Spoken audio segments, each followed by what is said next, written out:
Muy buenas noches, bienvenidos a este curso experto en médico jurídico. Mi nombre es Ángel Palacio, los voy a acompañar en estas sesiones como moderador. Vamos a presentar y vamos a dar la bienvenida al doctor Hugo Eduardo Carvajal Oviedo, quien es doctor en neurociencias clínicas y experimentales, magíster en medicina forense, doctorante en ciencias médicas y de salud. Doctor, muy buenas noches, bienvenido. Realmente nos encontramos muy agradecidos de tenerlos en este curso. Por favor, puede comenzar en cualquier momento. Les voy a pedir a los participantes que estemos atentos en la sesión. Y que silencien micrófonos mientras haya la clase, por favor. No se preocupe, doctor, voy a estar supervisando eso. Gracias.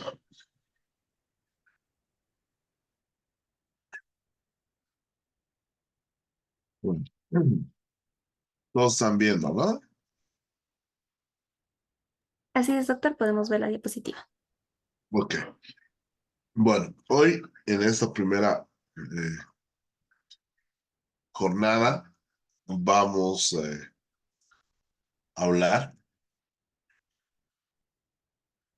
Un minutito, vamos a hablar de lo que es la práctica legal de la medicina. Vamos a hablar del error médico, del evento adverso, de la iatrogenia.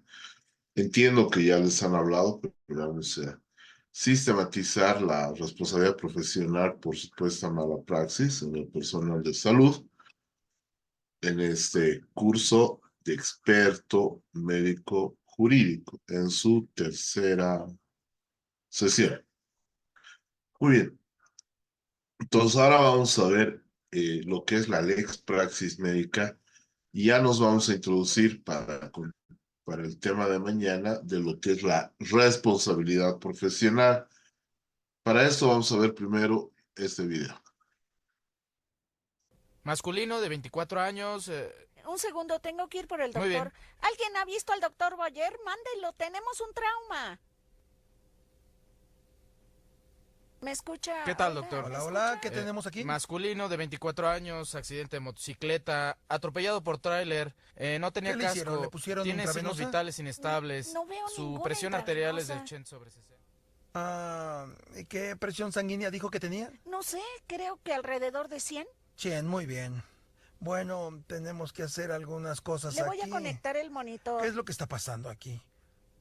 Hay mucha sangre. ¡Oh, diablos! Hay que limpiar esto. Les voy a decir en un momento. Oye, amigo, ¿cómo estás? Ah, está abriendo los ojos. Parece que responde un poco. Veamos, está respirando. Ah, Póngase otra vez el oxímetro, señor. ¿Tienes tu estetoscopio? Aquí ¿Tienes hay uno. tijeras? No puedo hacer nada con todo esto encima. Bien, vamos a escuchar por aquí. Muy bien, ahora sí se puede. ¿Puedes ponerle presión aquí? Está sangrando mucho. ¿Ya llegó ortopedia? No los he visto, pero déjeme Espero que terminar lleguen esto pronto. rápido. ¿Tiene su presión sanguínea o alguna otra cosa? No, todavía no la he obtenido. Espéreme un minuto. ¿Cómo te llamas? No está respondiendo mucho, doctor Boyer. Parece que está un poco azul. ¿Tienes la oximetría de pulso? ¿Le puedes volver a poner la máscara de oxígeno, por favor? No está midiendo muy Bueno, bien. mejor voy a revisar su vía aérea. Oiga, señor, abra los ojos. Hay que quitar esta cosa, no puedo ver bien su cuello.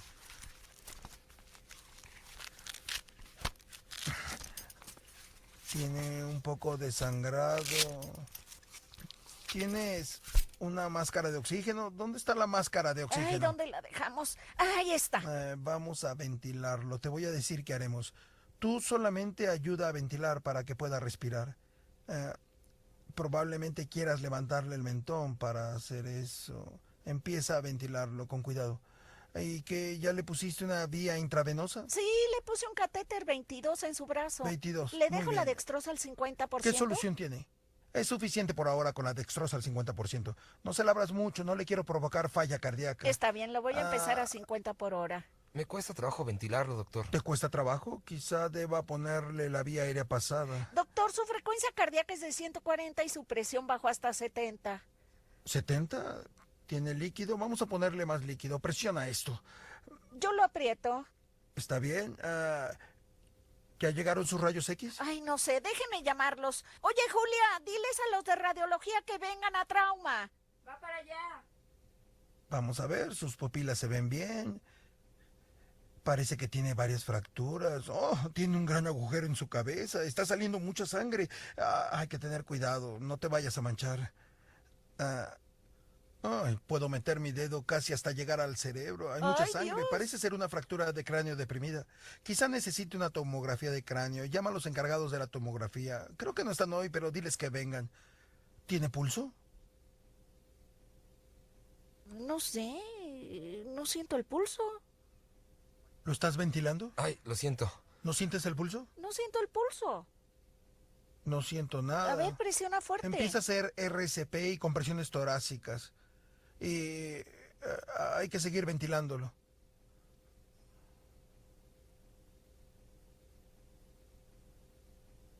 Quizá, pues a lo mejor hay que darle, no sé, atropina o algo, ¿no? ¿Tenemos dopamina?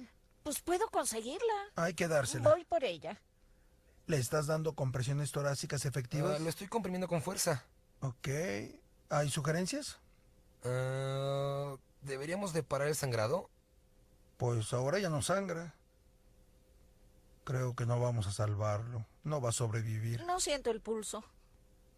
Bueno, dalo por muerto. Muy bien, la hora de defunción es 14:38. Va a ser difícil de explicar, Kendra. Este es el Fue un tercero de la caso muy semana. difícil, Tenemos una doctor mala Boyer. racha. Después de ver este video, la pregunta es, ¿quién es el responsable del error médico? Ya.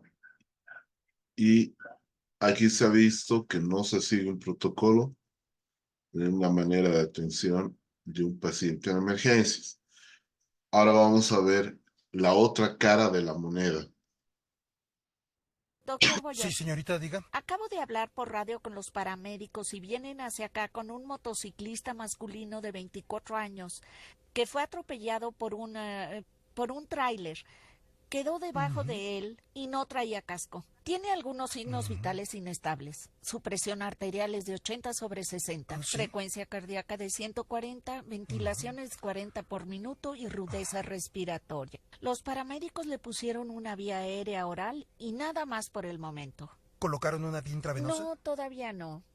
Esto es lo que vamos a hacer. Sí. Antes de que llegue el paciente debemos tener todo en orden. Al parecer el sujeto tiene problemas en la vía aérea, así que necesitamos el equipo de vía aérea que está aquí y el de cricotiroidotomía porque tiene una lesión de cráneo bastante severa. Así que cuando llegue necesitamos organizar bien lo que vamos a hacer. Antes que nada, todos debemos usar los equipos de protección personal.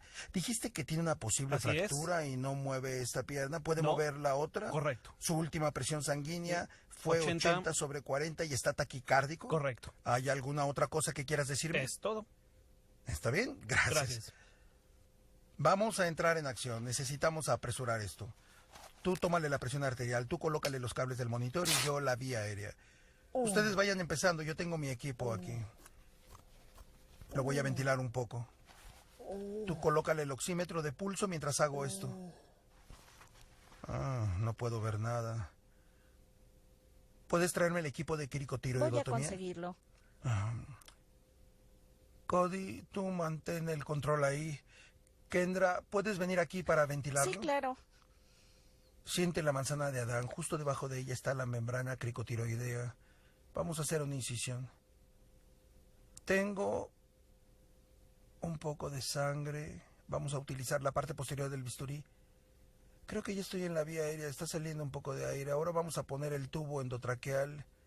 Y tenemos el tubo de traqueostomía aquí.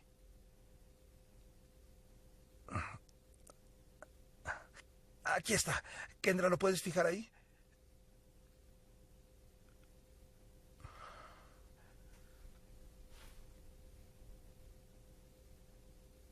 ¿Cuál es su presión sanguínea? 80/60 y frecuencia cardíaca de 140. 80/60. Obviamente está sangrando en algún lugar. Hay que ponerle 2 líneas intravenosas abiertas. Aquí tenemos un catéter intravenoso grueso. Hay que ponerle otro igual aquí en su brazo derecho. Los paramédicos dijeron que no tenía pulso. Pon presión en esta zona, por favor. Gracias, Cody. Circulación, ¿cuál es su presión sanguínea? 80/60. 80/60. ¿Cuántos líquidos le estás poniendo? 2 litros de líquidos intravenosos. No está respondiendo, hay que ponerle sangre. Dale 2 unidades de sangre O negativo. Claro. Y también una solución salina. Está bien. Ahora nuestro ABC llegó a la valoración del déficit neurológico con la escala de coma de Glasgow. Veamos si puede abrir los ojos. Señor, ¿me escucha?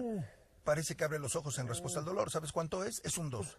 Y tiene movimiento de flexión, por lo que es un 4. Y no me puede decir nada porque tiene una cricotiroidotomía. Así que esto es 2, 4 y 7. 7 está en coma. Parece que tiene una fractura de cráneo. Ahí tiene una escala de coma de Glasgow de 7. Lo vamos a mandar con un neurocirujano. Kendra, cuando puedas, por favor llama al centro de trauma y avísales que les mandaremos este paciente. Está bien. Ahora tenemos que rodarlo. Necesitamos a alguien más para girarlo y así cuidar la columna cervical. Hay que cortarle todo eso, por favor, señorita. Está bien, equipo, ya vimos la parte de enfrente. Ahora tenemos que girarlo para ver la parte de atrás. Necesitamos a alguien más para hacerlo bien. A la cuenta de 3. Giramos en 3, 2, 1, giramos. Voy a palpar la espalda en busca de algún hundimiento. Bien. La próstata no se siente desplazada. Tiene un buen tono rectal. Ahora hay que sacar esto. ¿Puedes poner esas placas para tomar radiografías de tórax y pelvis? Quiero que saques unas radiografías de pelvis, tórax y columna cervical. Ve a obtenerlas y cuando regreses necesito que le tomes una radiografía del fémur. Ya lo tenemos expuesto, ahora vamos a cubrirlo para que no se enfríe y que no le dé hipotermia. Evaluemos nuestro ABCD. Todavía está conectado al ventilador, está ventilado a 12 por minuto. ¿Cuál es su saturación de oxígeno? 97%. 97%, muy bien. ¿Y cuánto tiene de sangre? Una unidad adentro y la mitad de la segunda unidad. Muy bien, estamos progresando. Estamos listos para seguir con la evaluación secundaria. Vamos a empezar por arriba y continuar hasta abajo. Así que vamos a revisar la cabeza. Parece que tiene una fractura de cráneo deprimida. Las pupilas están isocóricas y reactivas. Tiene crepitaciones y edema en la cara. Parece que tiene varias fracturas faciales. Vamos a revisar su cuello. Al parecer, la tráquea se encuentra en la línea media, el cricoides está en su lugar, las venas del cuello no están distendidas, tiene muchas abrasiones en el tórax. Estoy preocupado, parece que tiene fracturas costales aquí. Se percute mate, podría tener un hemotórax, así que me gustaría ver la radiografía del tórax tan pronto como nos llegue. Déjenme hacer presión sobre la pelvis. Se siente bastante estable, el abdomen no parece molestarle cuando lo presiono y no se palpa distendido, así que ahora no me preocupa su abdomen, pero es un posible origen del sangrado. Hay que revisar sus piernas de nuevo. ¿Llegaron las radiografías? Así es. Vamos a verlas. Ya las tenemos aquí en la pantalla. Parece que tiene sangre en el tórax. Va a necesitar un tubo torácico. Vamos a limpiar muy bien aquí. Utilizaremos campos estériles. Los extendemos bien. Haremos una incisión de 2 centímetros de longitud. Tomamos una pinza grande y la introducimos en el tórax, justo por arriba de la costilla. Ahora vamos a meter el tubo al tórax, hasta los últimos agujeros, y entonces lo conectamos a la manguera del sello de agua. Muy bien, Kendra. ¿Qué tenemos aquí? Un poco de sangre. Está saliendo algo de sangre. Revisa los ruidos respiratorios. ¿Cómo está su presión sanguínea? Su presión sistólica ya llegó a 100. Está bien. Su frecuencia cardíaca es de 120 y tiene ya casi 2 litros de sangre. Tiene 2 unidades de líquidos. Ya tenemos todas nuestras radiografías, la de tórax, pelvis y columna cervical. Tenemos las radiografías de la muñeca izquierda y el fémur. Parece que ya está listo para ser transferido. Sí. ¿Pudiste comunicarte con el centro de El trauma? centro de trauma está en la línea 2. Muy bien, hablaré con ellos en lo que ustedes lo preparan para poder transportarlo.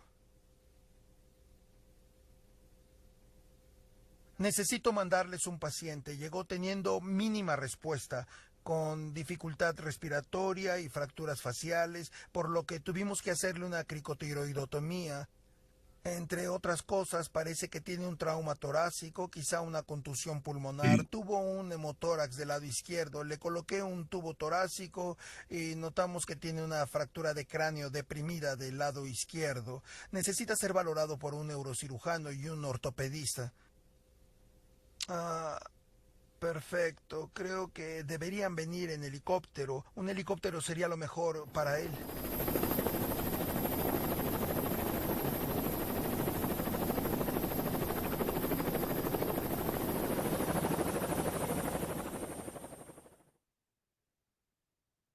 Qué diferente es cuando cumples el protocolo, estabilizas al paciente y lo puedes transferir a un centro de trauma, o referir a un centro de mayor complejidad.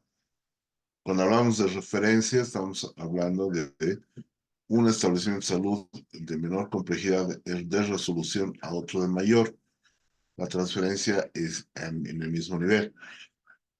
Entonces, esos videos que están en YouTube nos dan la diferencia de cuando no se cumple el protocolo, como es en el primer video, y cuando se cumple el protocolo.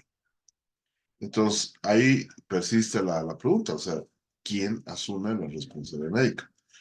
Y para ello tenemos que definir qué es responsabilidad médica.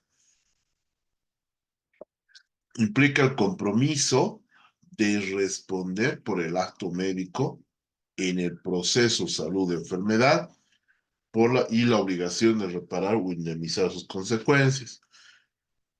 El acto médico en el proceso salud-enfermedad vale decir la prevención, el diagnóstico y tratamiento de la enfermedad y la rehabilitación del paciente o del enfermo. Entonces, todo acto en el ejercicio de la profesión, si crea daño o crea perjuicio en el paciente, se tiene la obligación de reparar o indemnizar. De hecho, mañana vamos a hablar de los tipos de responsabilidades. Entonces, una de las mayores que vamos a ver como cirugía electiva es la cirugía plástica, ¿no? En este caso es una lipoabdominoplastía. Aquí es una prótesis de mamas al inicio de la cirugía. Y bueno, se ha hecho un seguimiento, ¿no? Casi 2 años y obviamente ha habido una buena evolución. También tenemos la lipoescultura, que son ejemplos de intervenciones quirúrgicas electivas. Aquí no entra el concepto de emergencia, urgencia, de cirugías de tratamiento, ¿verdad? Entonces, un primer hecho, recordando que estamos hablando de dos personas en la relación médico-paciente, una que es el paciente, otra que es el médico, y que se establece una relación, el personal de salud, en caso médico y el personal de salud, de oferta de servicios, que en la ley, la ley 1152 en el SUS es la cartera de servicios, pero que nos comprometemos a resolver la demanda del paciente, del usuario externo o del cliente. Entonces, eso pues, como son dos personas, somos como ser humano perfectibles, no perfectos, va a haber un margen de error. Entonces, el error médico, que vamos a ver antes, este comentario. Entonces, ¿cuáles son las causas que nos pueden llevar a un error médico?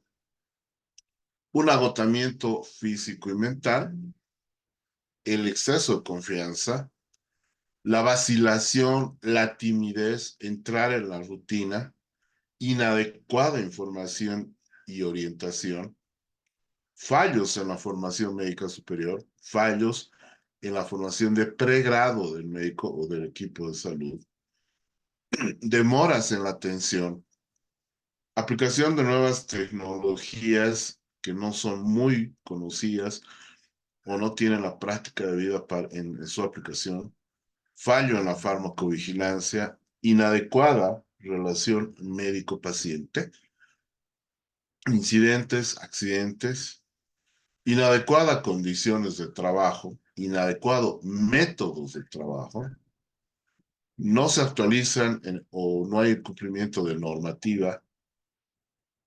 Entendemos que en la nuestra, la normativa son las NAC, las normas de atención clínica, que rige toda la actividad de los médicos en Bolivia, sino lo que sacó el INASE es como protocolos de actuación, que si bien fueron del 2012, son los que están vigentes. El, el ASUS sacó el 2023, no, el 2021, pero solo dentro de la seguridad de corto plazo. La falta de equidad, lamentablemente seguimos con eso de los errores de escritura y lectura, inyecciones, vacunaciones no seguras, investigaciones diagnósticas no seguras, defecto de los recursos, equipos y organización, falta de requisitos de la calidad. Y un primer punto que tenemos que ver es el evento adverso. El evento adverso atribuible al metabolismo, a aspectos internos del propio paciente, donde no hay responsabilidad del personal de salud y puede ser prevenible o no. Entonces, los eventos adversos en salud son vistos como fallas. En gestión de calidad son vistos como catalizadores de mejoras, como oportunidades de mejora. Entonces, un evento adverso es el resultado de la atención en salud que se da al paciente de manera no intencional, pero que pueden producir daño. Pueden ser prevenibles, pueden no ser prevenibles. Los eventos adversos hay que evaluarlos, hay que reportarlos. Es el principal interés de desarrollar una cultura de seguridad al paciente. Ya hace más de 50 años que se habla de la seguridad al paciente. ¿Qué quiere decir seguridad al paciente? Los pacientes corren el peligro de sufrir eventos adversos. Por ejemplo, puede haber errores de medicación. Por la limpieza no inadecuada en el hospital puede producirse caídas. Puede haber complicaciones postoperatorias. Puede haber casos de fracasos terapéuticos. Como hemos visto, en los Estados Unidos son la tercera causa de muerte en el error médico, ¿no? Con algún estudio que se ha dado que han visto de 98,000 casos. Eh, ya la iatrogenia, si bien no hay la intención de hacerla, sí hay responsabilidad de personal de salud, del médico y personal de salud, porque no se ha seguido, no, se ha seguido más bien el protocolo, pero a pesar de eso ha habido responsabilidad de iatrogenia. Entonces, la iatrogenia es toda alteración del estado general del paciente producida por un médico. El daño es producido incluso en una indicación correcta. Entonces, ¿qué causas puede haber de iatrogenia? El error médico, errores al escribir recetas, interacción de medicamentos recetados. Por eso es bueno preguntar qué tratamiento o qué medicamentos han sido administrados o se está administrando el paciente en un tratamiento ambulatorio. Puede haber efectos adversos en los medicamentos. No contemplar los efectos adversos. Entonces, la iatrogenia, que se lo define como un resultado nocivo que no deriva de la voluntad o culpa del médico en producir daño, sino es producto de un hecho imprevisto, o mejor, imprevisible, que escapa a toda posibilidad de haber sido evitado por los medios habituales, de un cuidado normal o colectivo. La iatrogenia con algún perjuicio para el paciente, o sea, daño y perjuicio para el paciente, es frecuente y lamentablemente inevitable. Pretender que no ocurra es olvidar la condición humana del médico y del equipo de salud que va a estar siempre expuesto por diversos factores, por la falibilidad de las acciones. Somos perfectibles, no perfectos. Entonces, va a haber falibilidad en la actuación. Uno de los aspectos que más se conoce en, dentro de la iatrogenia es la psicoiatrogenia. Y dentro de la psicoiatrogenia tenemos la iatrogenia verbal o iatrolalia, que son comentarios imprudentes en la ronda hospitalaria, en la cabecera del paciente, que van a afectar su autoestima o angustia del paciente. Vale decir, cuando se toma el examen al residente o al interno por parte del jefe de servicio, que no está mal, pero eso se puede hacer en un auditorio y de tomar examen. Porque ustedes creen que después de que ese residente o interno que no ha contestado, que ha salido mal parado, ese paciente se va a querer hacer revisar otra vez. Que usted le diga, no, no se preocupe, todo va a salir bien, es salvable. Y que le pregunte cuál es la frecuencia de muerte por esta patología y que después le diga 50 o 60% no se salvan y demás. Nuestros pacientes, ya con la comunicación, ya con el Google, con las redes, están muy bien enterados de lo que nosotros les decimos. En los hospitales hay docentes que hacen la disquisición clínica imprudente del profesor con sus estudiantes delante del paciente. Se da una explicación incompleta, inadecuada al paciente sobre su enfermedad, pero se está evaluando, se está tomando examen de otra cosa que no es lo que el galeno o el médico de cabecera o el médico responsable le ha dado como explicación al paciente. Y no se olvide que aquí se toca el consentimiento informado, que es constitucional. El artículo 44 de la Constitución Política del Estado habla del consentimiento informado, que nadie puede someterse a ningún examen sin una explicación previa, salvo peligro inminente de vida, o sea, una emergencia. Entonces, para hacer cualquier procedimiento tenemos que dar una explicación completa, adecuada, de los beneficios del procedimiento, de los riesgos del procedimiento y dejarlo, hacer un feedback y dejarlo que decida libremente, sin coerción. Entonces, esta es dentro de la psicoiatrogenia, la iatrogenia verbal o iatrolar.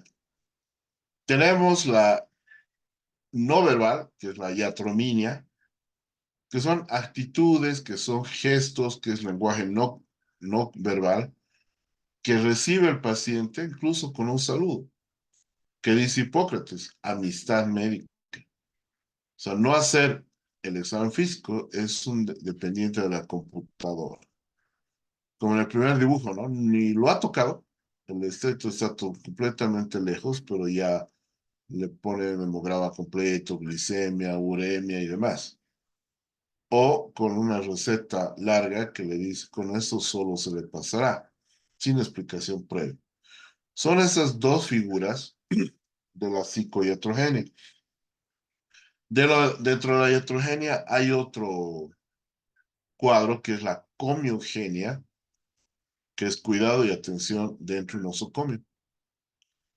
Y la comiogenia, según Sharpe y Van Den, es la mala praxis que incluye a los proveedores responsables de los establecimientos de salud, o sea, las MAE, ¿sí? Debida a la atención de los pacientes en un establecimiento de salud. Entonces, una figura que se describe es el daño comiogénico o daño comiogénico. Ese daño, ese perjuicio es causado por efectos negativos en la atención y tratamientos sufridos por el paciente en un establecimiento de salud. Incluye a todo el equipo del sistema de salud, no solo los médicos, enfermeras, odontólogos, farmacéuticos, bioquímicos, técnicos, radiólogos, nutricionistas, psicólogos, creo que no me he olvidado ninguno. También está el personal administrativo y el personal de apoyo. Esto se refiere en cuanto a dispensación de medicamentos, entre el equipamiento adecuado, instrumental, equipo médico, insumos y fármacos respectivamente. A eso se llama estructura en gerencia de salud. O sea, la estructura es tener una infraestructura adecuada, tener el equipamiento, insumos y medicamentos adecuados y un recurso humano debidamente capacitado. Entonces, este daño comiogénico que tiene que ver con las decisiones, con las toma de decisiones o normas inadecuadas que son implementadas por los ejecutivos o administradores del hospital. Por ejemplo, sobrecarga laboral. Segundo, reducción del tiempo por tarea. Turnos inadecuados y una falta de supervisión de la MAE, del subdirector de servicios de salud en los servicios. Ir a las visitas, ir a las salas, junto al gestor de calidad en cada establecimiento de salud. ¿Cómo prevenimos este daño comiogénico? Primero, tener una debida actualización al profesional, una actualización o una formación continua de médico, de la enfermera, en realidad de todo el personal sanitario, de todo el equipo de salud. Las fallas de calidad de atención pueden deberse a un mal diseño del sistema, mal diseño de procesos y procedimientos, a políticas de salud totalmente equivocadas. La debida atención no es una responsabilidad individual. La debida atención es colectiva en un establecimiento de salud. Involucra todos los niveles de atención, desde la admisión de fichas, desde la repartición y admisión de fichas, desde la espera al consultorio, desde la atención médica, desde la dispensación de los medicamentos adecuados, respetando la prescripción por parte de los de farmacia y la administración del medicamento adecuado por parte de enfermería. Muy bien. Entonces, una vez, y lo que determina justamente una auditoría es iatrogenia, es error médico, es un evento adverso. De hecho, el evento adverso y las formas de iatrogenia que les di no son sujetos de denuncia, o si se denuncia, no deberían prosperar, porque en todos los casos se ha cumplido el protocolo de actuación. Y eso va a ser determinado por una auditoría médica externa, que se da siempre ante denuncia de mala praxis profesional. Entonces entramos una balanza de que el acto médico es la obligación que tiene el personal de salud de responder por consecuencias perjudiciales, o sea, daño, en el acto cometido en el ejercicio profesional. Y a eso vamos a denominar responsabilidad del personal de salud. Pero, si por más que hay efectos nocivos inevitables en la actuación profesional y del equipo de salud, hay un margen de falibilidad, de error, de riesgo que el ejercicio de la medicina tiene como todo acto humano. Y está representado por estas complicaciones por haberse actuado, a pesar de haberse actuado con la debida técnica, o sea, pericia, con la diligencia, con la prudencia y observando la normativa en actual vigencia. Por lo tanto, la iatrogenia no es punible, no debería prosperar en un proceso adversarial, como es un proceso de investigación, juicio oral y demás. Incluso de arbitraje, ya es adversarial, en realidad no debería prosperar. Pero ¿de dónde o cómo determinamos esto? Si es responsabilidad del profesional, del personal de salud, no nos puede sacar la tarjeta roja, o si hay iatrogenia, pero a pesar de eso se establece que se ha seguido el protocolo y nos vamos tranquilos en el camino, como están representados en la gráfica. Solo puedes dar esos datos el buen manejo o el buen diligenciamiento del expediente clínico. Entonces, los médicos, según la postura, no deberían estar incluidos en el Código Penal. Otros que el error médico debe sancionarse mediante proceso civil, no penal. El error médico no es un crimen. Crimen se lo define como una acción voluntaria de hacer daño. Pero eso ya lo vamos a ver mañana si hay o no dolo, que es lo que prácticamente se está diciendo.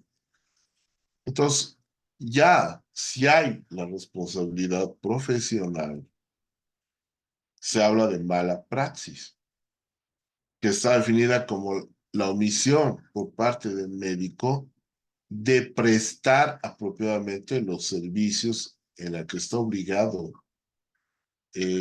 a ejecutar en su cartera de servicios por la relación profesional que tiene con el paciente. ¿Ya? Bueno, y es caricatura, ¿no? Por fin terminé mi procedimiento. Oiga, está usted debería, esas prótesis de senos eran para la señorita Karen, no para el señor Castillo, ¿no? Bueno, con ese humor entramos entonces a hablar de lo que va a ser la responsabilidad profesional por mala praxis médica. Según Alberto Agretz, la malpraxis profesional es toda acción médica errada de acuerdo con la opinión de otros expertos médicos, no la familia, no el juez, no el fiscal. Ya no define la opinión del paciente, de los familiares, incluso del juez, del fiscal. La misión de definir culpabilidad de una práctica, de una praxis médica, la magnitud del resarcimiento del perjudicado, sí lo determina un juez. Solo un juez puede determinar el grado de culpa médica o de culpa profesional. ¿Y cuáles son las 4 formas? Porque si ustedes han visto en el video, confundían el concepto de error médico con los conceptos de negligencia médica como si fuera un sinónimo de mala praxis en salud. La negligencia es una más de las 4 formas de la mala praxis en salud. La negligencia es la actuación perezosa con falta de celo y constancia profesional. La impericia es la actuación con ausencia de conocimientos fundamentales. Y la imprudencia es toda acción temeraria o precipitada. Personalmente, en mi opinión, creo que la inobservancia de la normativa a reglamentos y protocolos de actuación es la más importante. Porque esa te va a llevar a una negligencia, te va a llevar a una impericia o te va a llevar a una imprudencia. Entonces, de otro modo, la negligencia supone una abstención de no hacer una omisión cuando se estaba jurídicamente obligado a realizar una conducta contraria al mismo. Imprudencia es una forma específica de culpa profesional de insuficiente actitud en el ejercicio de un arte o profesión, ya sea por falta de técnica, o si estos actas hay falta de prudencia, o sea, impune, o sea, imprudencia, negligencia, imprudencia y demás. Imprudencia en realidad, ¿no? La impericia supone un defecto o carencia de los conocimientos técnicos o científicos que son indispensables para ejercer idóneamente una profesión un arte o un oficio. Y también la inobservancia de los reglamentos, normativas, son las no cumplir toda la normativa jurídica en la actividad del acto médico, en el proceso de salud o enfermedad, dentro de una institución. El primer hecho que vamos a ver es lo que sería la negligencia. La negligencia entendida de haber realizado actos no apropiados o no haber tenido la diligencia requerida para hacer el caso, o haber cumplido con parámetros mínimos, estándares de conducta para enfrentar el caso, o no haber cumplido la norma técnica, no haber cumplido el protocolo médico, no haber cumplido la guía de actuación, en pocas palabras. La negligencia médica es la omisión, es un descuido voluntario y consciente de la tarea cotidiana que se despliega o bien en el ejercicio de la profesión. O sea, es un acto contrario. O sea, si yo debo curar, no lo hago. O por un cambio de turno, no atiendo un trabajo de parto y lo dejo a la otra persona que va a ingresar al turno. O dejo de hacer algo por hacer una función que no es eh, dentro del manual de funciones lo que yo debería hacer. Entonces, ¿qué causas pueden llevar a una negligencia médica? Un mal procedimiento quirúrgico, una mala prescripción de fármacos, no contar con el personal de salud necesario, hay una poca implementación de instrumentos de medicación, hay una asistencia del personal que no está calificado, bueno, la impericia y el descuido profesional, ¿no? ¿Cuáles son las consecuencias de una negligencia médica? Pérdida de la confianza, de la seguridad y no hay satisfacción del usuario. Hay una afectación de la relación del personal de salud y paciente, o sea, médico-paciente. Costos económicos elevados que a veces son innecesarios. Y enfrentar juicios civiles y penales por el personal de salud. Hablando de la impericia, que es una falta de conocimiento, de una aptitud para el ejercicio correcto de la profesión, no tener o le falta la habilidad, no estar actualizado. Hay una impericia de origen que dice nunca lo conoció. Puede haber una impericia del olvido, lo aprendió, lo aplicó y lo olvidó. Una impericia de práctica solo sabía en teoría. Nos habíamos dicho que la impericia es la ignorancia inexcusable. Es una actuación profesional con una ineptitud técnica y física. Hay una falta de actualización sobre los avances de la ciencia médica. Es la carencia de conocimientos mínimos o básicos necesarios para el correcto desempeño de la función profesional.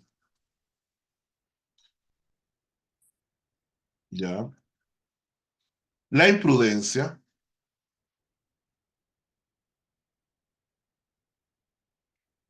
que se presenta como algo que no debería hacerlo, tiene consecuencias nocivas. Por ejemplo, en la imprudencia médica es toda acción temeraria que se efectúa a pesar de haberse previsto un resultado adverso.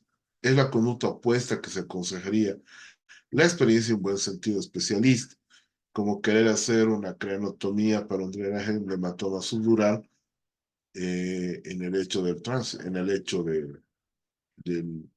tránsito o el incidente de tránsito como una medida prehospitalaria, por ejemplo. Y obviamente no se está capacitado, porque eso lo puede hacer un neurocirujano.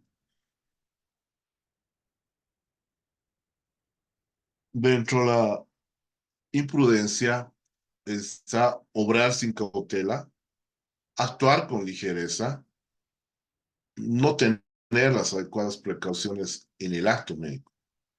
Por ejemplo, un anestesiólogo que decide iniciar una nueva anestesia en una sala contigo, o sea, que da anestesia en 2 o 3 salas al mismo tiempo o operaciones simultáneas.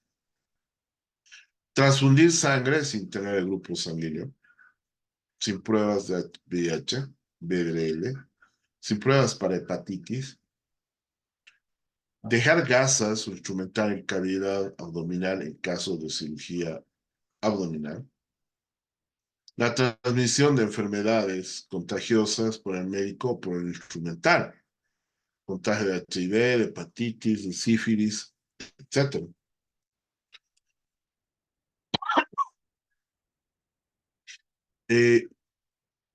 Seguimos con ejemplos de imprudencia. Transfundir sangre sin establecer laboratorio. Hacer, por ejemplo, actos innecesarios, una histerectomía abdominal o una apendicectomía profiláctica cuando nos hemos dado cuenta que no era apendicitis. Transmitir enfermedades contagiosas por medio del instrumental. Hacer operaciones o amputaciones con diagnóstico de cáncer, solo con un examen clínico. Aplicar anestesia halogenada como primera elección en una embarazada.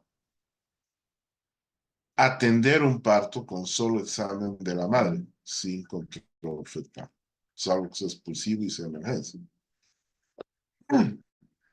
El último es una inobservancia a la normativa. Y la inobservancia a la normativa es una acción culposa que se configura cuando hay una exigencia verbal o escrita o jurídica obligatoria, donde el obligado o el que está haciendo la función profesional no da cumplimiento al protocolo de actuación y genera un daño, genera un perjuicio en el paciente. Por ejemplo, ¿qué ejemplos tenemos de inobservancia normativa? No se da cumplimiento a lo dispuesto escrito verbal con fines de previsión del daño, omisión o defecto de confección de una historia clínica. Una mala elaboración del expediente clínico, una mala elaboración de la historia clínica. Ya sabemos que hay 7 partes en la historia clínica.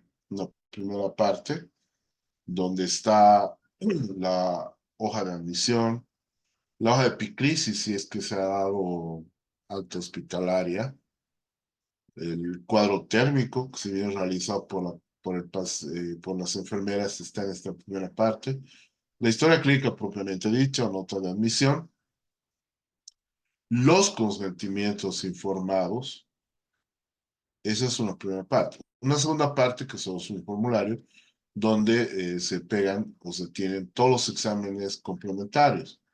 Va a decir laboratorio, anatomía patológica, pruebas funcionales, radiografías, ecografías, tomografías, resonancia magnética.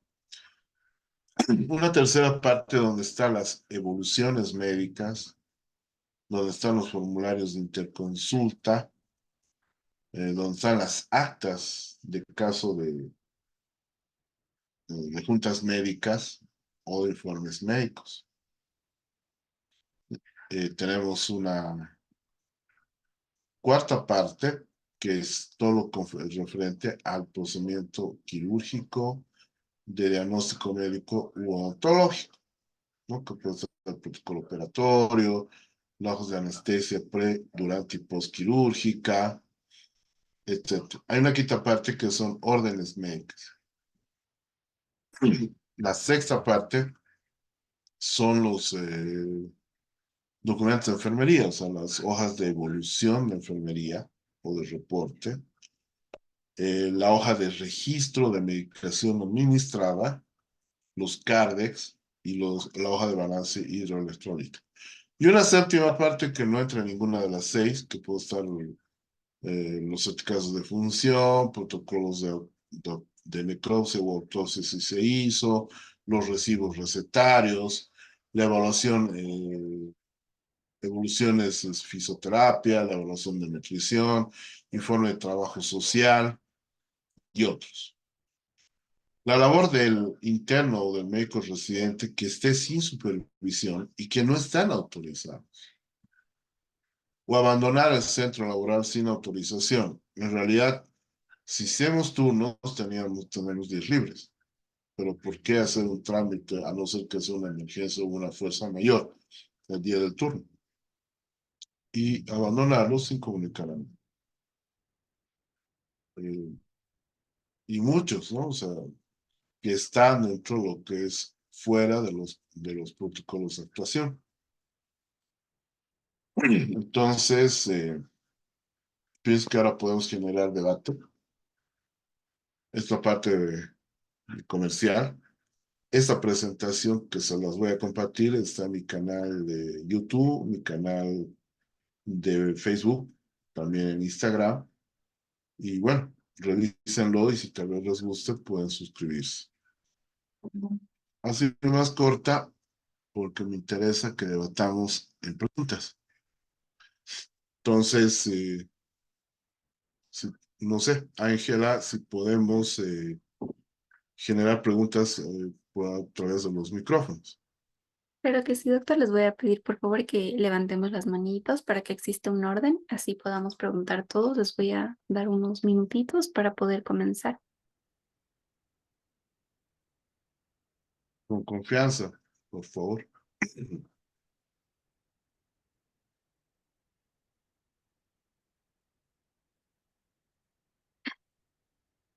Doctor, creo que no hay consultas, no veo manitos ni tampoco consultas en el chat.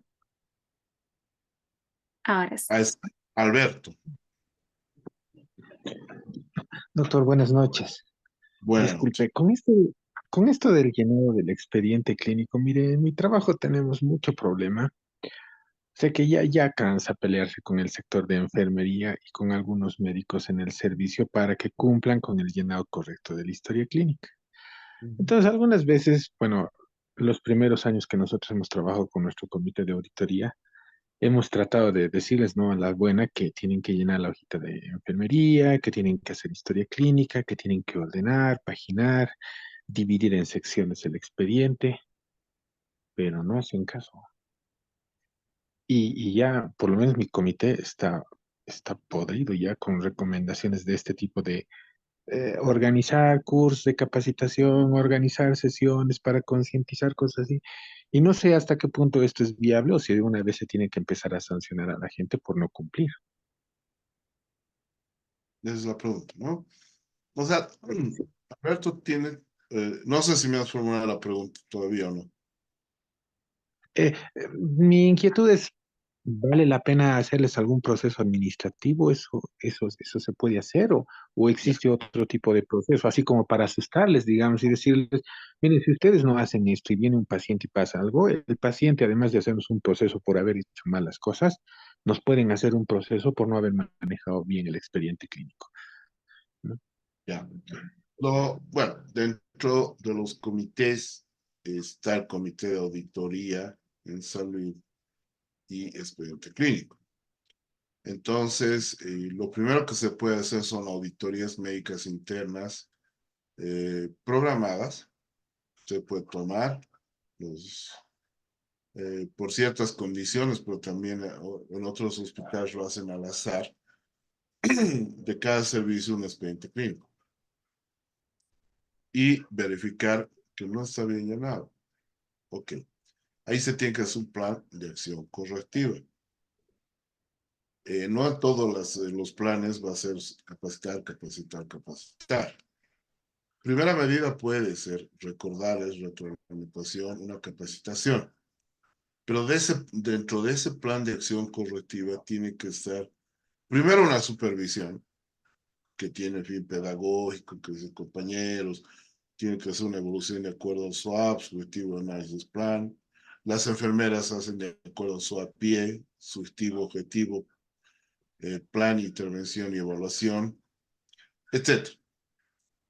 Ya la tercera tiene que hacerse una inspección que normalmente es sorpresa, porque tiene que estar programada. Y si seguimos viendo expedientes clínicos mal elaborados, se tiene para eso manual de funciones. y ahí la figura el incumplimiento de funciones, ¿sí? Entonces ahí ya la auditoría podría hablar con recursos humanos y empezar con las llamadas de atención, siguiendo todo este proceso. Y cuando nos damos cuenta que el expediente clínico deberíamos manejarlo bien, cuando tenemos procesos de mala práctica, lo que vamos a hablar mañana, cuando ya hay un proceso adversarial, donde ya entra la fiscalía, donde el primer documento de, de que sea, porque ya han visto lo que es una evidencia, un indicio y una prueba con el expositor de la segunda sesión, entonces ahí la auditoría va a encontrar pues algún indicio de responsabilidad profesional y se va a pasar una auditoría externa. Y externa, como cuando se encuentra evidencias de supuesta mala praxis, recomienda al director de sedes que este proceso pase al Ministerio Público. Un poco les estoy spoilando lo que mañana vamos a tocar. Entonces, las auditorías pueden recomendar, siguiendo este proceso, porque no vamos a estar todo el año y cada año haciendo exactamente lo mismo. También tiene la figura de la auditoría de servicio, o sea, ir a hacer una auditoría en servicio y ahí está parte el manejo del expediente clínico. Es que hasta que no lo vive, no se dan cuenta que la única arma de descargo para estos procesos es el buen manejo del expediente clínico. En la mayoría de los peritajes que me ha tocado estar, lo que no han anotado justamente era lo que les iba a ayudar. Y no anoté y me he olvidado. Hay, no lo hizo. Por eso es que incluso en la nueva propuesta de la auditoría está se quitándose el no registra, directamente es no, porque no tenemos evidencia de que no lo ha registrado. Entonces asumimos que no lo hizo. Entonces, tiene ese camino, tiene documentos para hacer eso, porque en cualquier institución las llamadas de atención verbales, escritas, son 3, tengo entendido que es un sinónimo ya de la institución. Mañana vamos a hablar de la responsabilidad administrativa, Alberto. Justamente lo estoy spoilando. Vamos a hablar de la responsabilidad civil y de la responsabilidad penal, ¿no? Pero es más o menos lo que se puede seguir siguiendo las normativas. Pero es cierto, o sea, no quieren los colegas entender hasta que les pase que el mejor amigo o el peor enemigo va a ser tu expediente clínico. Depende de cómo lo hayas manejado, ¿no? Es lo que le podría contestar Alberto. ¿Hay Gracias, doctor. a- alguien más? Porque hay una pregunta escrita de Marcelo, que no sé si es mi amigo Marcelo Cervantes, pero bueno. Dice, eh, doctor, buenas noches, gracias por la conferencia. Preguntar sobre una observancia de los protocolos. Si bien es cierto que se siguen protocolos institucionales, el profesional sanitario podía realizar algún tratamiento fuera de estos protocolos en beneficio de la salud del paciente y puede ser observado y sancionado. Bueno, en principio, nadie, creo, en la sana razón, podría ser sancionado eh, por salvar la vida de alguien. Pero la pregunta habría que completarle en qué instancia.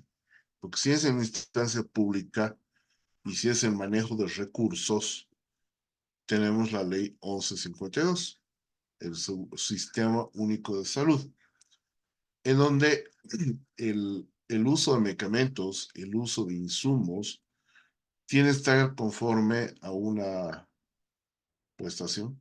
Con la verdad que han ido cambiando, pero parece que se acaba con prestación. Y obviamente ahí sí se va a hacer una correlación de diagnóstica clínica administrativa.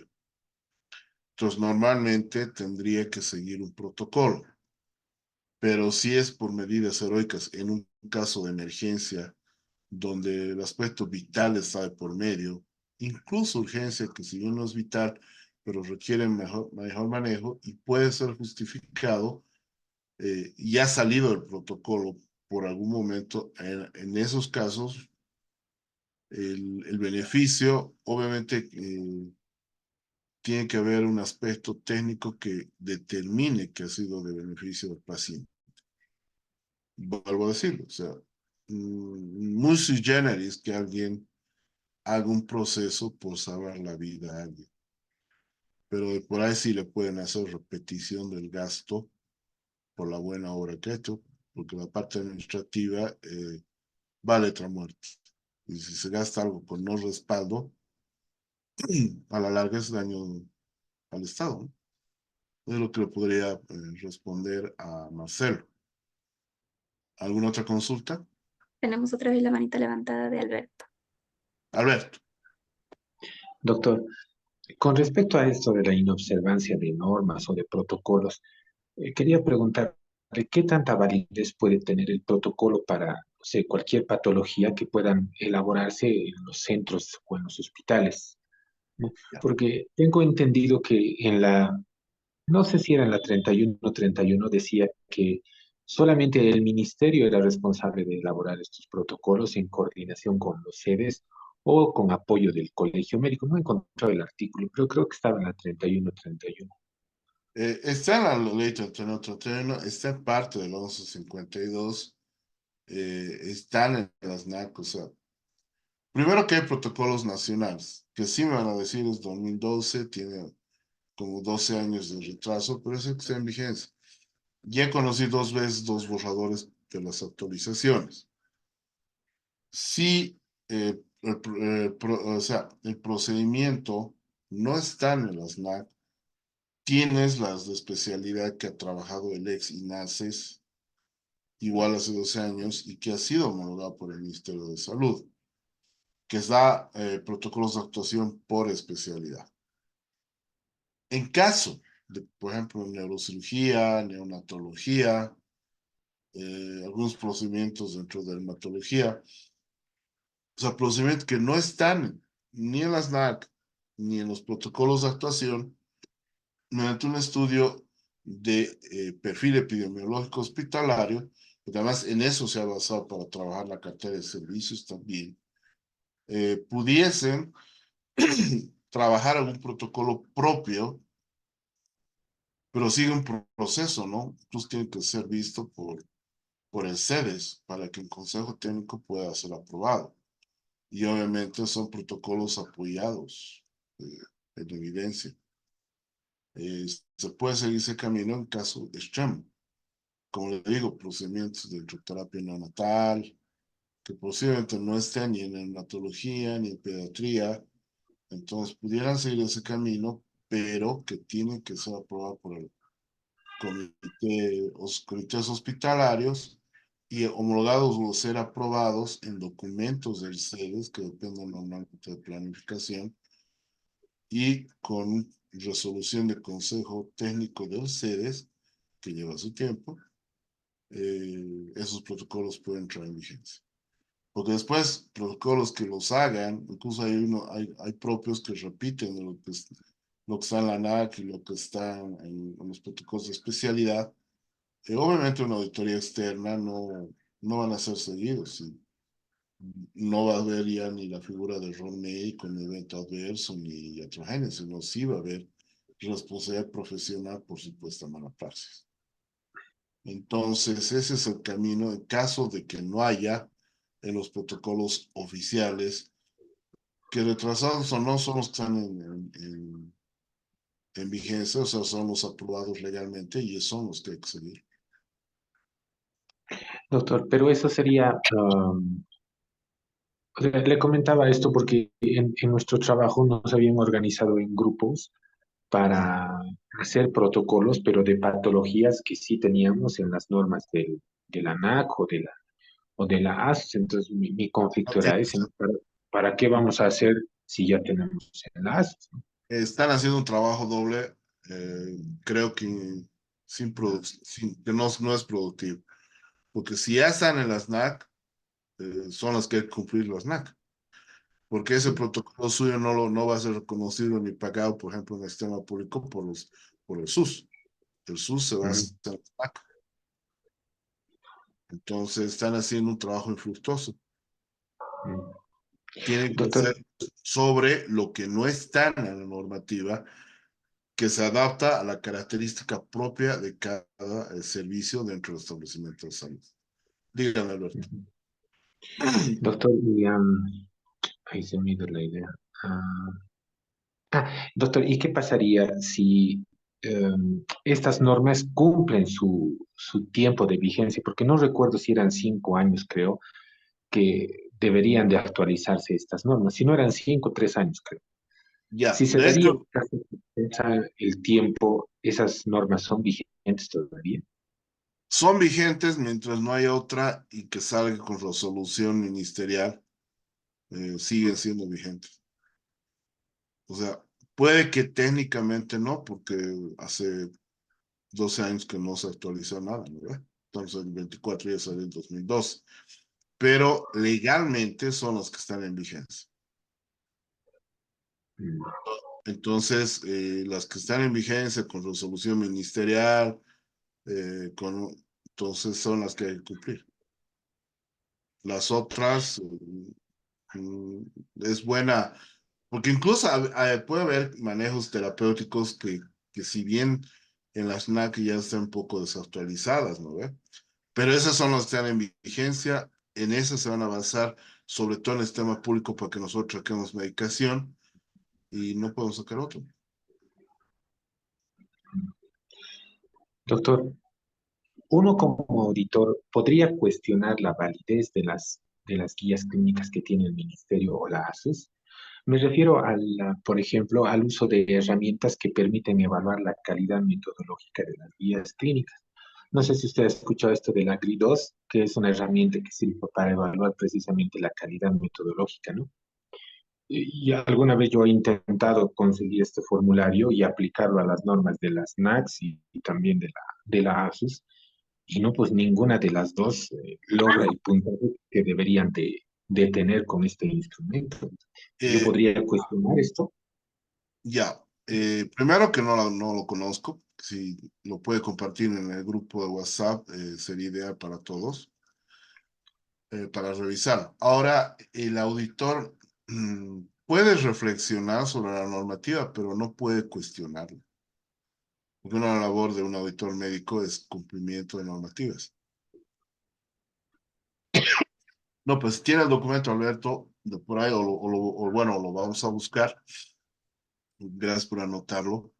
Pero como le decía, o sea, un auditor, yo soy auditor, soy perito médico forense, no puedo cuestionar una normativa. Tal vez en los comentarios, evaluarlos, tal vez sugerirlos, pero en la misma auditoría no, porque esa es mi base normativa, en la cual yo me baso para ver si el acto médico se ha cumplido o no.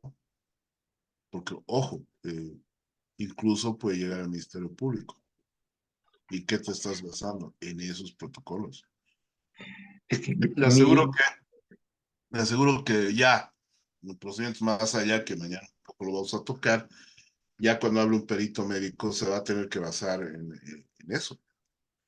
Tendría que ser mucha la evidencia que le respalde, colega, ya tocar el aspecto peces, ¿no? Porque, de hecho, en el mundo ya no se habla de protocolos, se habla de guías de actuación, sí. ya, y algoritmos. Cualquier libro último debe haber guías de actuación, porque, porque da la facultad de respetar criterios médicos, ¿sí? Pero nosotros seguimos con protocolo. ¿Y cuál es la diferencia? Que tengo que cumplir uno, 2, 3, 4, 5, 6. Si no he cumplido uno, 2, no he cumplido el protocolo. Y Mi preocu- Disculpe, doctor. Mi preocupación precisamente era eso, porque en alguna parte de la norma ¿cuál era? Del de auditoría debe ser. ya, Decía algo que nosotros debemos cumplir, esto de la Lex Artis, ¿cierto? O sí, sea, que no solamente eran las normas, sino también la Lex Artis. Y en esto de la Lex Artis dice que nosotros debemos basarnos todo en evidencia, ¿cierto?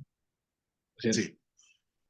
Entonces, Yo yo, lo pondría al revés, lex artis y normativa. Pero es que ya, estamos hablando de dos aspectos, está muy buena la preocupación, pero una cosa es el cumplimiento del médico asistencial con respecto a la lex artis y otra cosa es el accionar del auditor médico con respecto a ese acto médico. ujú. Entonces, quiero entender que usted me está preguntando si yo como auditor médico puedo cuestionar lo que dice la normativa de este colega como acto médico. De la normativa, doctor, De la normativa, por eso, de la norma. pero, o sea, puedo cuestionar la normativa con respecto al acto médico. O sea, lo que estamos evaluando Sí, en una feria externa es el acto médico de un equipo, de un colega o de varios, con respecto al proceso de la enfermedad, que normalmente no ha sido un resultado óptimo. Porque si hubieses seguido un protocolo que no dice la NAC, que no dice la especialidad, con un resultado positivo, sería ilógico que haya un conflicto de intereses y menos una denuncia. tal vez si le cambio un Normalmente, ejemplo. ya, Doctor, mire, eh, tal vez, a ver, lo del PSA, doctor, lo del PSA y el uso de atorvastatina para pacientes con eritrocitosis secundaria.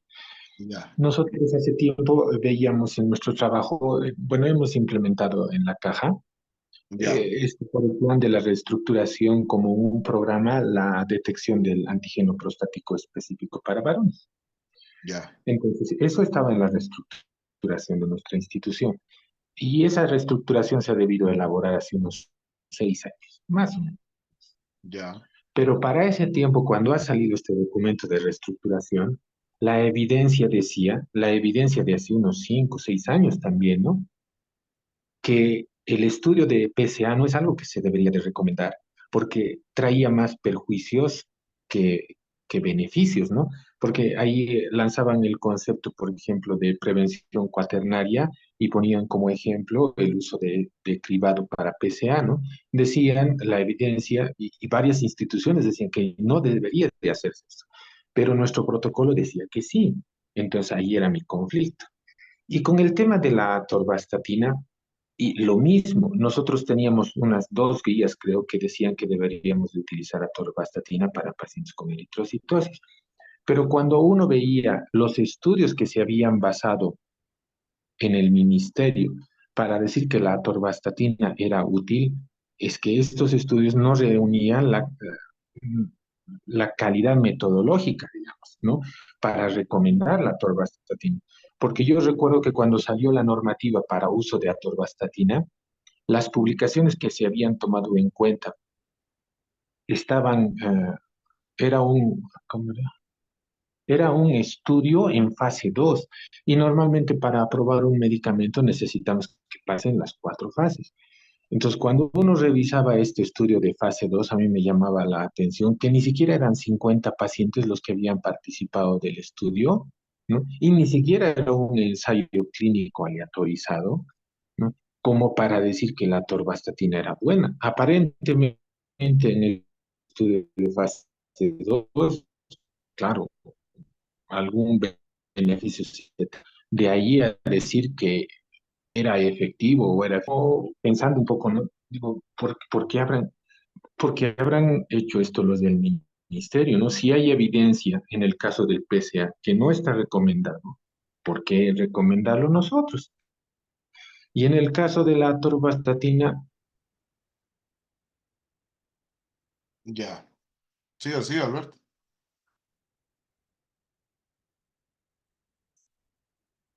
Alberto. Bueno, mientras vuelve, Jocelyn. Buenas noches, claro, doctor. Un favor, si pudiera darnos un ejemplo en concreto referente a un protocolo y el acto médico no se hubiera cumplido y si este correspondería a un procedimiento interno disciplinario, doctor. Ya. Primero, un protocolo A ver, del COVID, que han sido los más cuestionados, incluso para hacer auditorías, porque los protocolos del COVID no están estandarizados. Entonces, por decirle, si tiene de un resfrío común que tiene que utilizar el ibuprofeno, que tiene que utilizar el antigripal, que debe dar cada 8 horas, que en caso de que haya una amigdalitis que esté comprobada, utilice una penicilina, ta, ta, ta, ta. Ese es un protocolo con respecto a un proceso.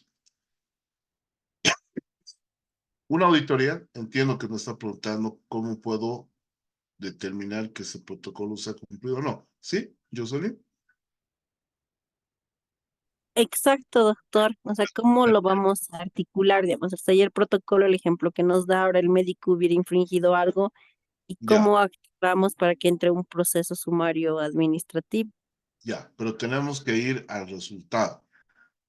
Si este protocolo no causó un daño o perjuicio en el paciente, entonces otro será el procedimiento de una auditoría programada donde se recomiende el cumplimiento del protocolo porque el punto 3 no ha sido cumplido. Es una zona, le estoy dando algo hipotético. Pero si durante el protocolo no ha sido cumplido el punto, ha sido cumplido el punto 3, pero no se ha tomado en cuenta que este paciente podía tener, eh, ya es un shock anafiláctico a la aplicación de la penicilina, porque no ha sido escrito previa prueba, haya causado daño, haya causado perjuicio. Entonces ahí ya la auditoría va a entrar, que si bien se ha cumplido el protocolo, pero no se ha cumplido con las medidas preventivas al cumplimiento de este 1, 2, 3, 4. ¿Ya? Entonces, la auditoría determinará eso. Primero, que no se ha cumplido el protocolo en el punto tantos, en el tanto tantos. Entonces, la interna normalmente, ¿en qué queda? En un indicio de responsabilidad profesional. Y solo puede recomendar una auditoría externa. O sea, difícilmente va a empezarse procesos administrativos con respecto al acto médico en cuanto a al desarrollo de una enfermedad. ¿En qué casos podría haber procesos administrativos? En la pérdida de algún medicamento, ya, por ejemplo, en terapia intensiva, que se medique por decir 30 feritoínas, pero en el uso no se verifica que no. Entonces ahí es otro tipo de auditoría donde no le va a pedir solo una auditoría externa o una auditoría de servicio, sino puede recomendar un proceso administrativo, solo recomendar, porque hasta ahí llega una auditoría interna. Ese sería el caso. No sé si está aclarado, Jocelyn, o todavía queda alguna duda. Entonces, doctor, sí o sí tiene que ser mediante una auditoría la que recomiende que se efectúe un proceso administrativo. Eso vi cuando emiten los del INASES, o mejor dicho, SUS, emiten, ¿no?, esos informes de auditoría y luego dicen que los médicos deben pasar a ser sumariados. En cuanto al acto médico, un poco temerario, porque en realidad lo que deberían sugerir es una auditoría externa. Y la auditoría externa que sea la que determine si hay evidencia de responsabilidad. Ya, porque un poco estaría ligado a lo que un poco lo que Alberto estaba argumentando. La auditoría basada en evidencia. Ya, un poco delicado que recomienden procesos variantes con respecto al acto médico. Ya, Sí, doctor, sí, así vi sí lo una sé, recomendación. sí lo sé. Y doctor, ahí ahorita se me ha ido. Sí. Eh, Se me fue, doctor, en cuanto me acuerde le voy a De todas manifestar la maneras, duda que tengo. de todas maneras, el nexo para mañana, porque mañana ya vamos a hablar a detalle lo que es la responsabilidad administrativa, lo que es la responsabilidad civil y la responsabilidad penal. O sea, ya mañana se va a dar mayor ejemplo y demás.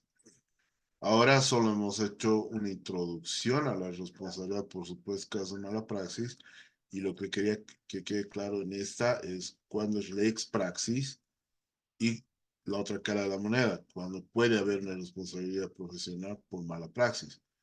Porque ahora tampoco se habla directamente de mala praxis, se habla de una responsabilidad por probable mala praxis. Entonces, la auditoría interna médica, mm, o sea, externa, peor todavía, que se haga efectos sumariantes, ¿en base a qué? Pero de todas maneras, me gustaría que esa pregunta, Jocelyn, la terminamos de resolver mañana cuando hablemos de los tipos de responsabilidad. Y hasta eso se acuerda la otra parte. Alberto, Doctor, ya recuerdo, las auditorías no tienen un efecto punitivo, ¿verdad, no, doctor? correctivos. No, son solo correctivos. Lo único que puede recomendar, ya, pero sí, que realmente se evidencie que no se hace un protocolo de que vaya al Ministerio Público. Ya a nivel del Ministerio Público se encarga de hacer peritajes médicos, que normalmente se pide a las sociedades del Colegio Médico de las diferentes especialidades, que son los indicados en hacer peritajes sobre el acto traumatológico, urológico y demás, y peritajes médico-forenses con respecto a la calificación del daño y perjuicio.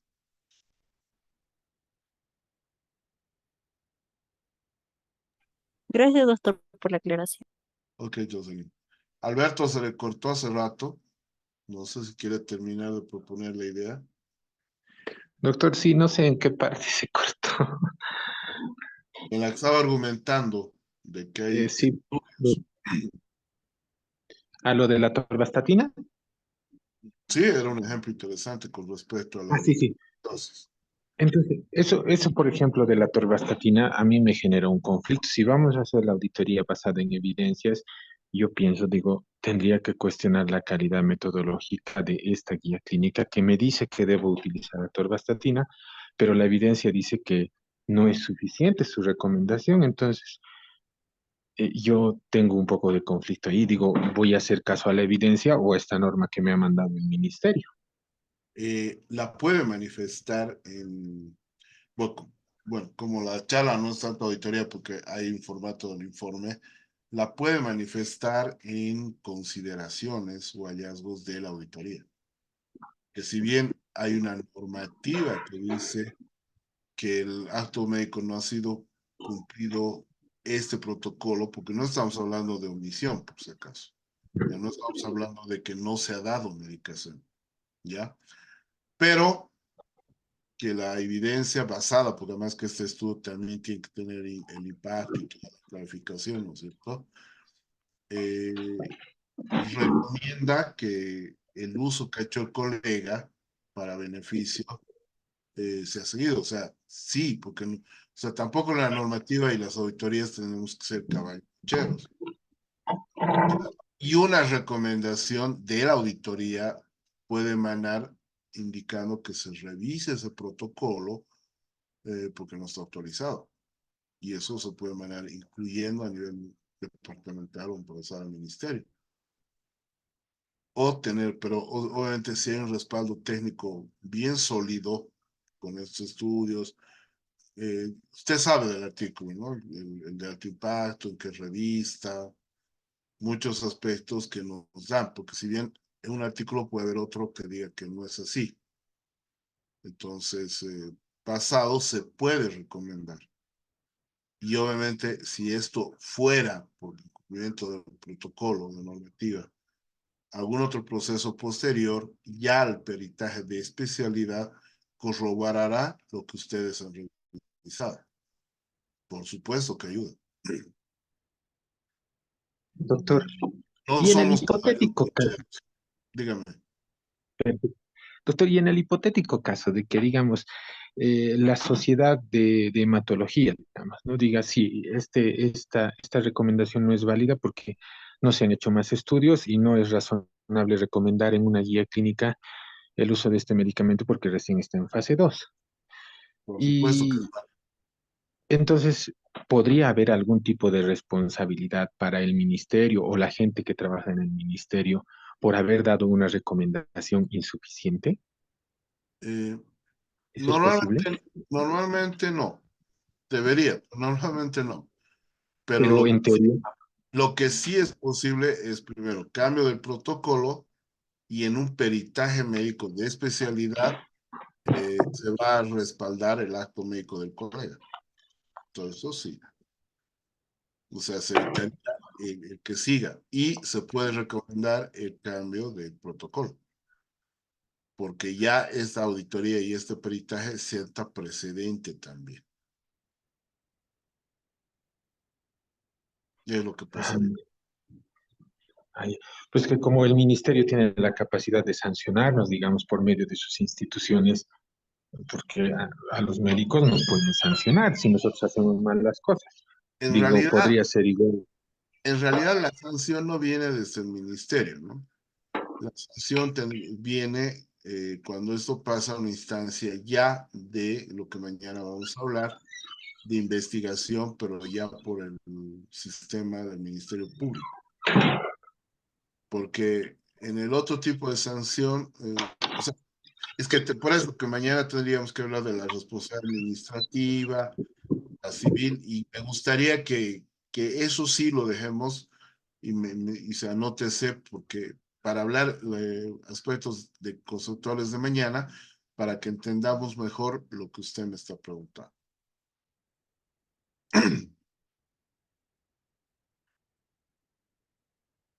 ¿No?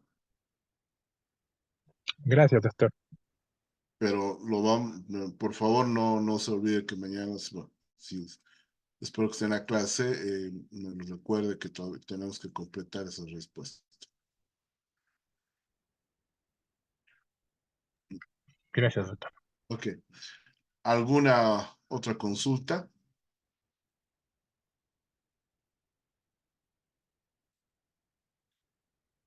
La idea es que salgan de sus dudas.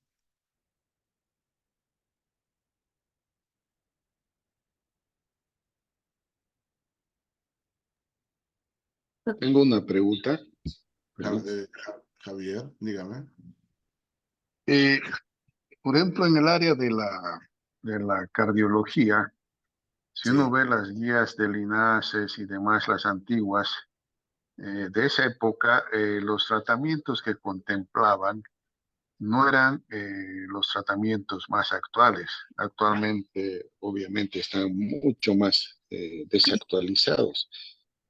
¿Qué responsabilidad tiene el Estado o el ministerio como representante del Estado ante la gente, por decirle? Usted está enfermo con insuficiencia cardíaca y yo le hago el tratamiento actual de la insuficiencia cardíaca que está en todas las pautas de tratamiento en Brasil, Argentina, Estados Unidos, pero acá el gobierno no tiene esos tratamientos. ¿Existe alguna responsabilidad por parte del gobierno? Yo como paciente podría hacerle un proceso al gobierno por no brindarme el tratamiento que yo requeriría. Esa es mi pregunta. Gracias. Primero que la ley del SUS, en caso de público, en cada aseguradora tiene un vademécum, o sea, una disposición de medicación, creo que un poco más amplia que la del SUS, con la seguridad a corto plazo. Bueno, en la privada creo que no hay mayor problema, ¿no es cierto? Aunque hay alguna medicación que ya no la encontramos del todo. Eh, no se ha dado, o sea, o sea, primero que si usted ha hecho un tratamiento y el paciente se ha beneficiado, no creo que llegue a haber un conflicto adversarial, porque no, ¿dónde va a haber el conflicto? Cuando el paciente no se beneficia.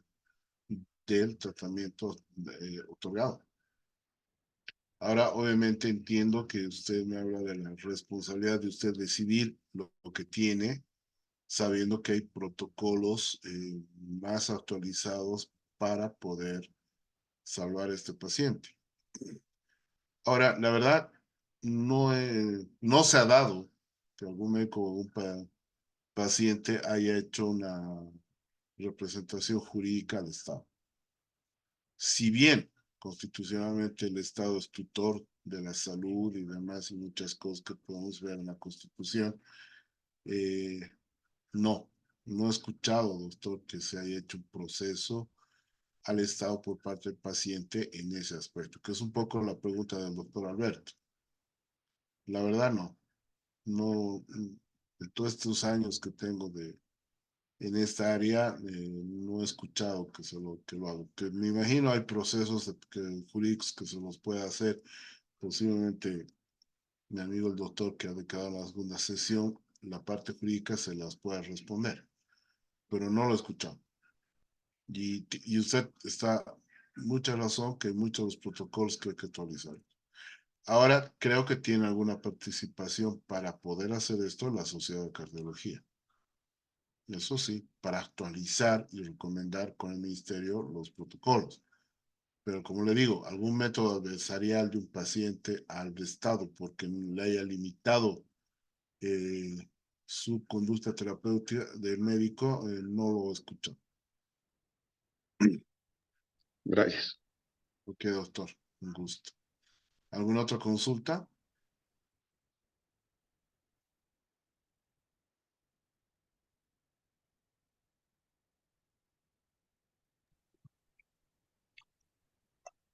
Ángela, Ángel.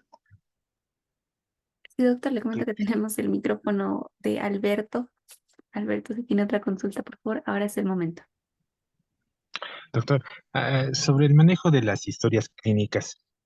Ayer estábamos pasando clases con el doctor y nos decía que ahora no habría impedimentos para que las historias clínicas puedan ser manejadas todo de manera virtual. Ya. En su experiencia, ¿usted cree que ya podríamos dejar las historias en físico? Porque pues, en mi trabajo tenemos el problema de que siempre se pierden las historias, de que las historias siempre están mal manejadas, digamos, no están ordenadas, no están paginadas, no están de acuerdo a las secciones. Y si ya hay esta posibilidad de trabajar solamente con historias clínicas virtuales, ¿usted cree que habría algún problema si alguna institución dice, bueno, ya no más historias físicas y todo virtual? Que me encantaría que pase eso, Alberto, pero a ver, tenemos seguridad a corto plazo en el eje central, no recién, hace muchos años que ya gran parte de su expediente clínico, más que la historia, ¿no? El expediente clínico está ya computarizado. En el sistema público se tiene un mix, porque lo tienes computarizado en evoluciones de enfermería, de médico y demás, pero sigues imprimiendo. Ya, porque el que tenerlo computarizado es que yo puedo evolucionar, que con ciertas medidas de seguridad tengan los accesos, pero que yo pueda ver los exámenes, los laboratorios de este monitor, ¿no es cierto? Primero que no hay por lo menos no voy a decir no hay, no conozco una normativa que regule todavía el expediente clínico electrónico.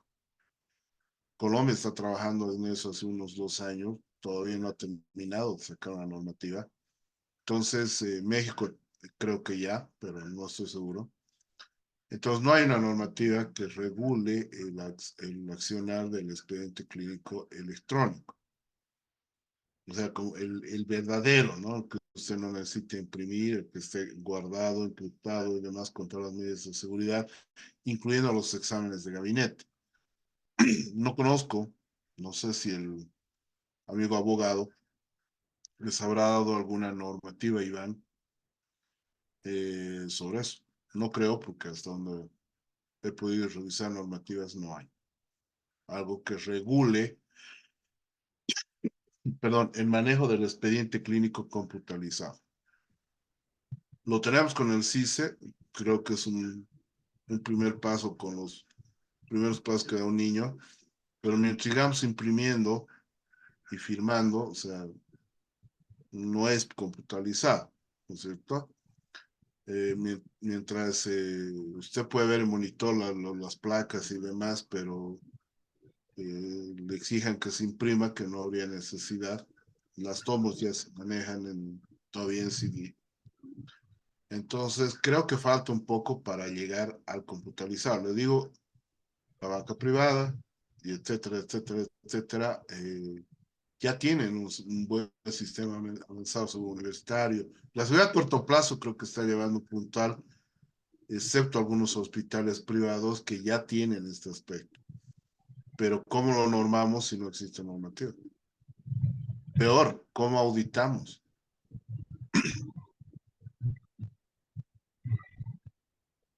Ojalá, Dígame, Alberto, doctor. ojalá, Alberto, demos ese avance, porque realmente tenemos que actualizar gran parte de la normativa. Pues empezando por el Código de Salud, ¿no es cierto? Que todavía sigue el decreto ley. ¿Alguna otra consulta?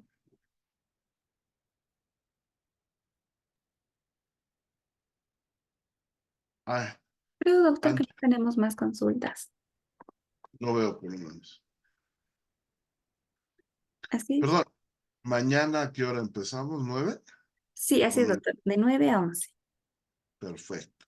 Pues mañana nos veríamos 9 en punto. Te agradezco. ¿Es Ángel o Ángel? Ángel, doctor. Ángel. Muchas gracias por su colaboración y gracias, colegas. Nos veríamos mañana a 9 en punto. Muchísimas gracias, doctor. Que tenga un excelente descanso. Muy buenas noches. Nos vemos el día de mañana. Buenas noches. Buenas noches, muchas gracias. Buenas noches. Buenas noches, hasta luego. Hasta luego, doctor. Les comparto el link de esta presentación ahorita en el grupo. Buenas noches. Muy buenas noches, doctor.